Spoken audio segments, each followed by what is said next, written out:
L'envie de créer cette nouvelle série de podcasts devenait incompressible. C'était comme un élan que je ne pouvais pas briser, comme une urgence même. J'ai intitulé la série « Tu n'es pas seul ».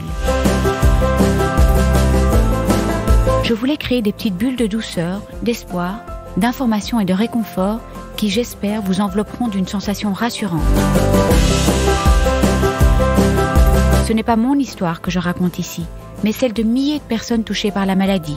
Je parle d'émotions, chamboulées, en dents de scie, contradictoires parfois, à vif souvent, et je mets tout ce condensé d'humain et de réel dans ces petites bulles.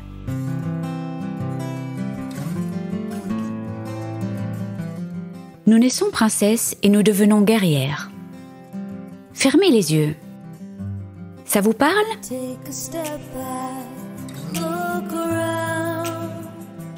Bonjour, je suis Delphine Rémy et je vous accueille sur le podcast Naître princesse, devenir guerrière. Vous entendrez ici des personnes inspirantes, des médecins, des philosophes qui, j'espère, vous feront du bien. Vous entendrez aussi des femmes, comme vous, comme moi, des super princesses et hyper guerrières. Elles gèrent et elles galèrent, comme vous, comme moi. Elles s'écroulent parfois et elles se relèvent.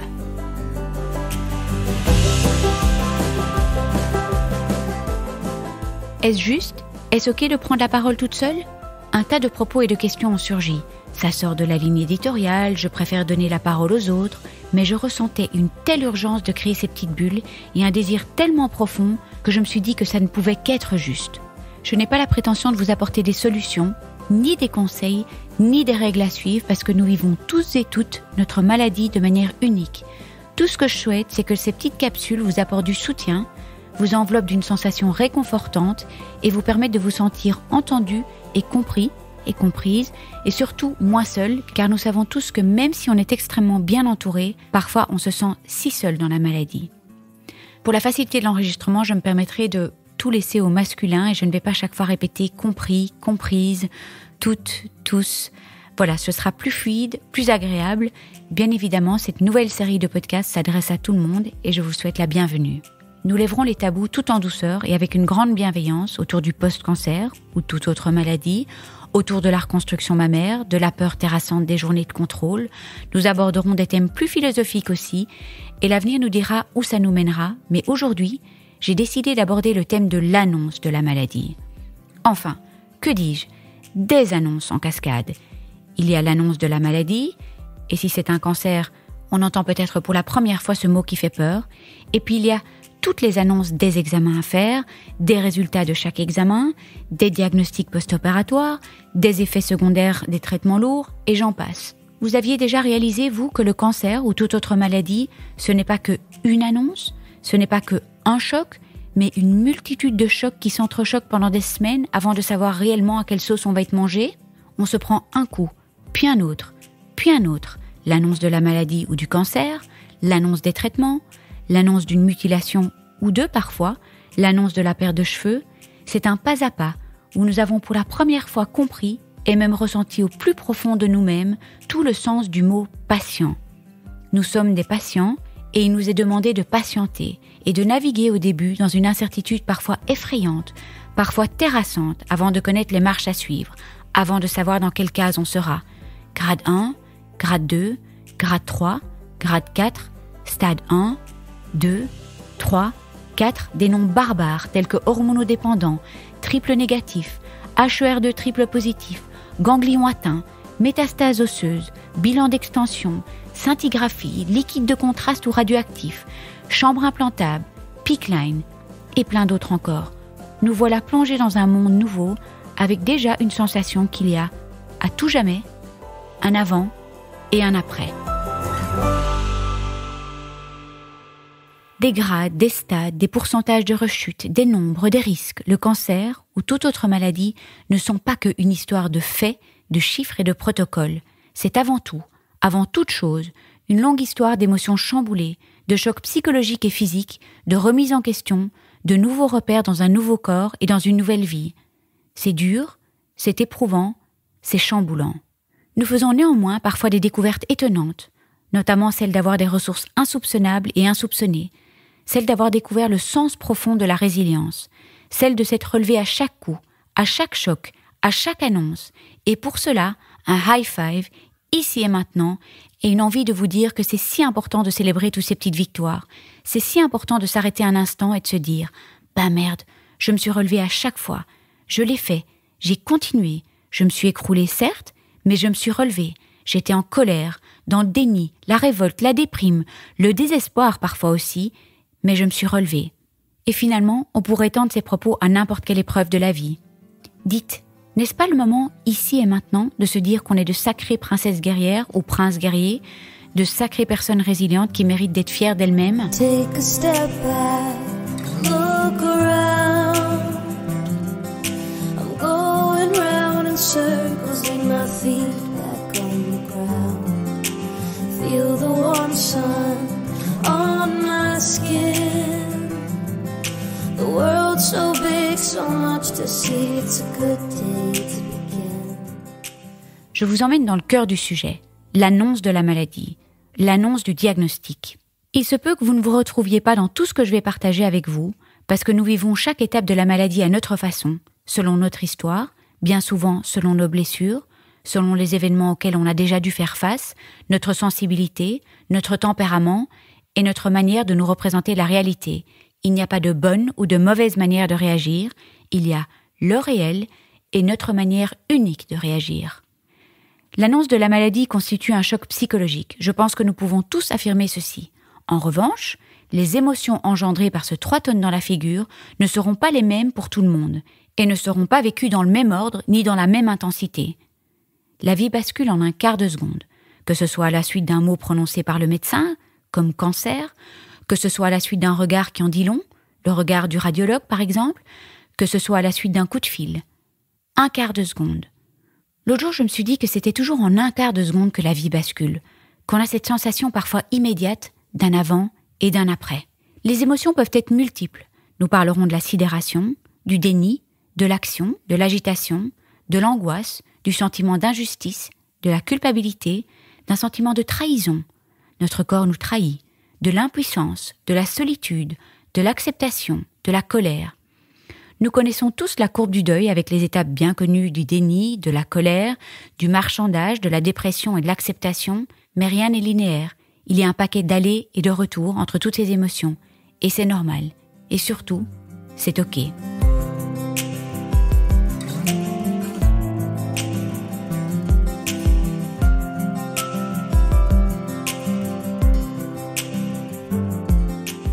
Accueillir toutes ces émotions, c'est ce qui est écrit dans tous les livres de développement personnel. Accueillez vos émotions, accueillez vos émotions. En théorie, c'est ce qui serait idéal. Mais on ne vit pas dans la théorie, on vit dans la vraie vie. Aoum, accueillez vos émotions, ressentez vos émotions, écoutez les messages de vos émotions. Je me permets de rectifier légèrement, et j'ai vraiment envie de vous dire ceci. Faites juste comme vous pouvez. Certains jours, on n'a juste pas envie d'accueillir ces émotions. Certains jours, on a juste envie d'être en colère contre cette colère qui bout en nous. Certains jours, on a juste envie de trouver tout injuste ou on a juste envie de se prendre le bec avec cette tristesse terrassante et on n'a pas envie de l'accueillir, ni même d'entendre ce qu'elle a à nous dire. Certains jours, on n'a juste pas envie d'accueillir tout court. On a juste envie d'être dans le non-accueil et c'est OK. Accueillir. Oui, mais pas comme une injonction. Il faut accueillir, il faut accepter, il faut faire la paix avec sa maladie. Et pas d'injonction ici. Si vous me connaissez un peu, vous savez à quel point je les déteste, je les hais à un point inimaginable. J'ai même appris un mot dernièrement, la détestation. Eh bien voilà, la détestation des injonctions. Et en plus ça rime, donc on l'oubliera jamais. Certains jours, on fait juste comme on peut. La sidération. Le cerveau est étonnant. La sidération, par exemple. Certaines personnes parlent de 3 tonnes dans la figure, de tsunami, de tremblements de terre, de souffle coupé, de ciel qui tombe sur la tête, de gouffres qui soufflent sous leurs pieds, de jambes qui flageolent, de brouillard complet. Tout cela est très imagé. Et comme vous pouvez le constater, le choc est psychologique, mais il est aussi physique. La nouvelle retentit dans tout le corps et paralyse parfois. Les paroles du médecin prononcées pendant la consultation d'annonce constituent les premières informations précises reçues sur la nature de la maladie et sur les traitements.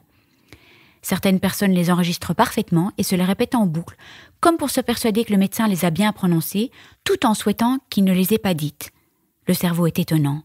Pour d'autres, au contraire, ces paroles sont parfois déformées, voire confuses. Il y a certaines personnes qui ne se souviennent même pas d'avoir été informées. Personnellement, j'ai eu l'impression d'avoir le plus gros trouble de l'attention de la Terre. On me disait quelque chose, ça ressortait immédiatement. Je me sentais même assez idiote pour vous dire la vérité. Je ne comprenais rien et je ne retenais rien. Le déni. Tout le monde n'expérimente pas spécialement cet état de sidération. Il y a aussi du déni parfois, quand c'est juste impossible d'intégrer une nouvelle qui bouleverse trop de choses et met tout l'avenir en question. On peut entendre « Non mais c'est pas possible, ça peut pas être vrai, vous êtes sûr que vous n'êtes pas trompé de dossier ?» On gère comme on peut et on est ballotté entre toutes ces émotions. J'ai même l'image du va-et-vient de la vague. Parfois, c'est vraiment ça. Le besoin de temps. Certaines personnes ont besoin de temps. Elles entendent l'information, mais cela va trop vite. Je discutais avec une oncologue qui parlait de ces moments d'annonce et elle rapportait que parfois elle perdait complètement ses patients. En un coup, ils étaient partis dans un autre monde et ils devenaient totalement hermétiques à toute info supplémentaire. Il faut du temps parfois. Et ça ne sert à rien de les bombarder avec quoi que ce soit en plus. Il n'y a plus rien qui rentre. Il faut alors un deuxième rendez-vous. Et c'est OK. C'est parfaitement OK. L'angoisse, la peur, la colère. Il y a parfois aussi des sentiments d'angoisse, de peur, d'incertitude, d'inquiétude face à l'avenir incertain. Parfois il y a de la colère ou un refus en bloc avec des phrases comme « Pourquoi moi ? Pourquoi cela ? Pourquoi maintenant ? Mais qu'est-ce que j'ai fait au bon Dieu ? C'est injuste. » L'action. Et puis il y a des personnes qui sont dans l'action. Elles sont drivées par l'action et je peux en parler parce que ça a été mon mode de fonctionnement. Pourquoi ? J'imagine que c'est ce dont j'avais besoin à ce moment-là. Problème, solution.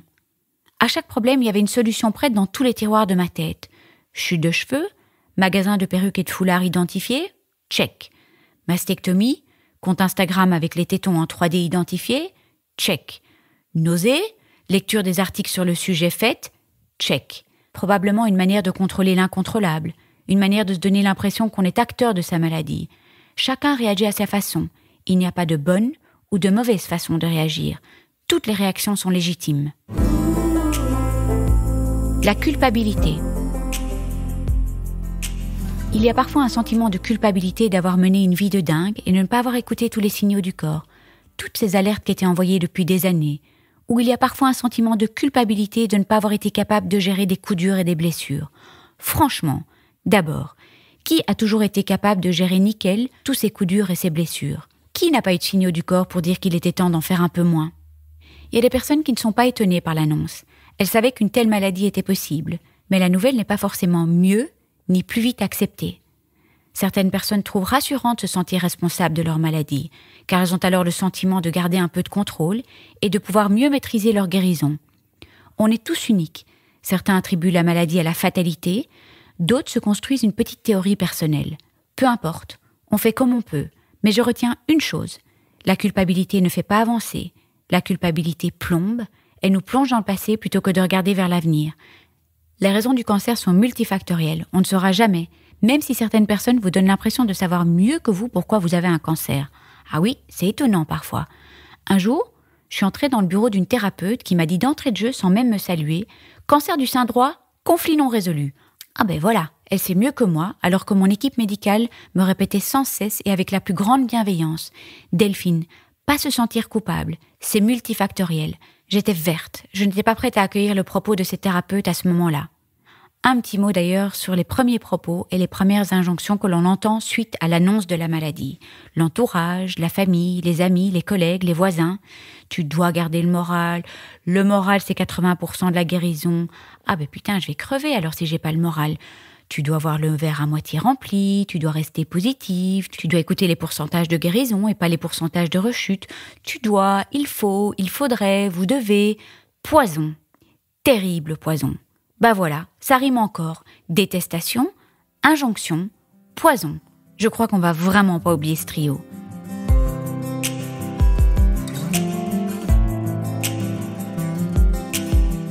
Je dois reconnaître que c'est vraiment compliqué de s'adresser à une personne malade.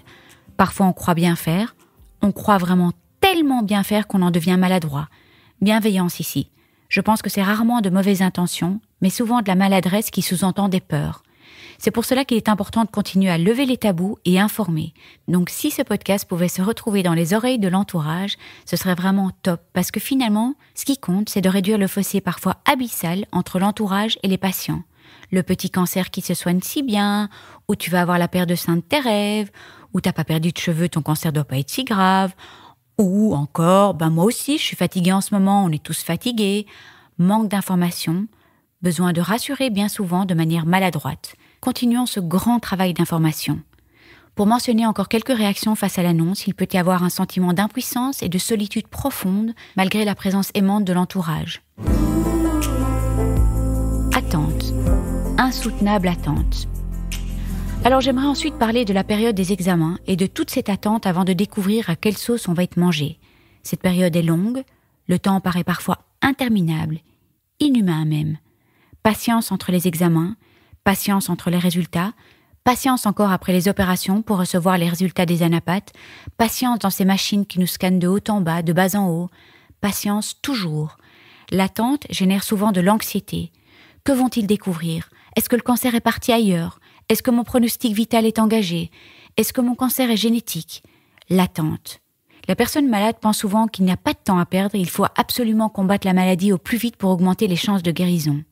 Comme toutes les nouvelles que je recevais au début étaient toujours mauvaises, j'ai essayé de flanquer une charge émotionnelle positive sur l'attente. Je me disais que les jours où j'attendais des résultats et donc les jours où j'étais sûre que j'allais pas recevoir d'appel de l'hôpital parce que les analyses étaient en cours, ces jours étaient finalement de bons jours parce que je n'allais pas avoir de mauvaises nouvelles. C'était des jours d'attente, des jours de patience où il n'y aurait pas de nouvelles tout court.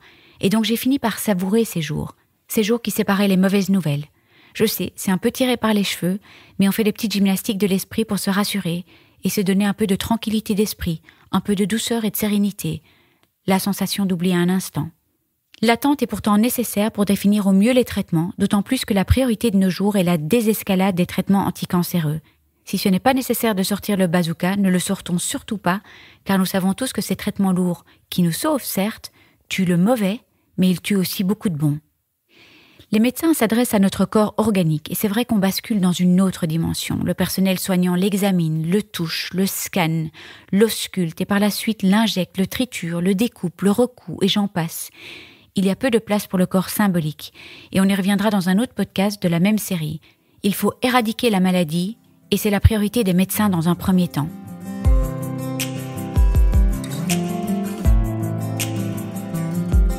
Alors juste un petit mot sur les quelques rares patients qui refusent de se faire traiter. Ce refus est souvent lié au choc ou au déni ou à la façon dont le patient imagine les traitements et leurs effets secondaires.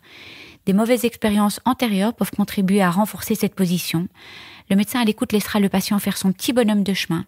Si c'est une dépression sous-jacente accompagnée d'une perte du désir de vie et de l'énergie pour combattre la maladie, ça vaut vraiment la peine que l'entourage intervienne et suggère à la personne d'avoir une aide psychologique.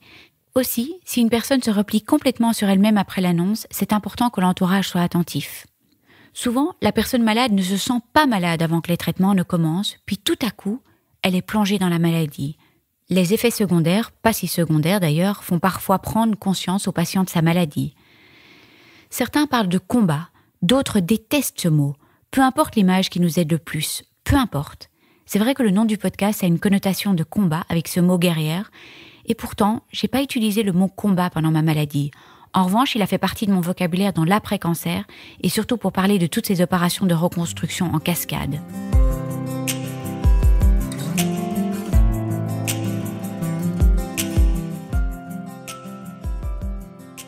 L'annonce des traitements, parfois les annonces des traitements, l'annonce des effets secondaires, l'annonce de la chute des cheveux, voilà encore tant d'annonces et c'était très important pour moi de lever les tabous par rapport à tous ces chocs en cascade et ce temps parfois interminable avant d'avoir une vision sur son avenir proche ou avant de savoir si son pronostic vital est engagé. Vie fragile et précieuse, on en mesure le sens profond, tout ne tient qu'à un fil, tout peut basculer en un quart de seconde. Une pensée toute particulière pour toutes ces personnes qui se prennent de très mauvaises nouvelles en pleine face dès le premier jour. Un bilan d'extension mauvais, des métastases, l'impact est parfois plus grand, l'espoir érodé, la peur intensifiée. Une pensée émue pour ces personnes pour qui le combat est parfois plus long et souvent plus lourd. Voilà, une petite capsule pour se sentir entendu, compris et moins seul face à cette tornade d'émotions du tout début. Le choc, les chocs en cascade, les annonces en cascade. Parfois, c'est encore un peu trop tôt pour se mettre dans un groupe de soutien. Mais parfois, ça aide aussi de partager toutes ces émotions avec des personnes qui ont vécu la même chose. Parfois, ça rassure de se retrouver entre sœurs ou frères de combat. Parfois, on a 1 milliard de questions et on est content que ce soit des personnes qui sont passées par là qui y répondent. Parfois, on a juste besoin de digérer avant de poser toutes ces questions. Parfois, on ne sait juste pas ce qui fait du bien et on apprend au fur et à mesure. Seul vous savez ce qui est bon pour vous et j'espère de tout cœur que ces capsules seront comme une petite main tendue et un doux moment de connexion avec vous-même et vos émotions. Merci de votre écoute et on se retrouve tout bientôt pour un autre podcast de la même série. Et n'oubliez pas de célébrer toutes vos petites victoires, c'est si important. Je vous remercie de tout cœur de nous avoir écoutés. N'oubliez pas de vous abonner si vous souhaitez recevoir les notifications des prochains épisodes. Et puis si vous avez apprécié cet épisode, ça me ferait vraiment très plaisir que vous me laissiez une bonne note, comme à l'école, 5 étoiles, et peut-être même un commentaire ou un partage sur les réseaux sociaux. Parce que c'est grâce à vos étoiles, vos commentaires, vos partages que le podcast pourra aider plus de femmes encore et c'est tout ce que je souhaite.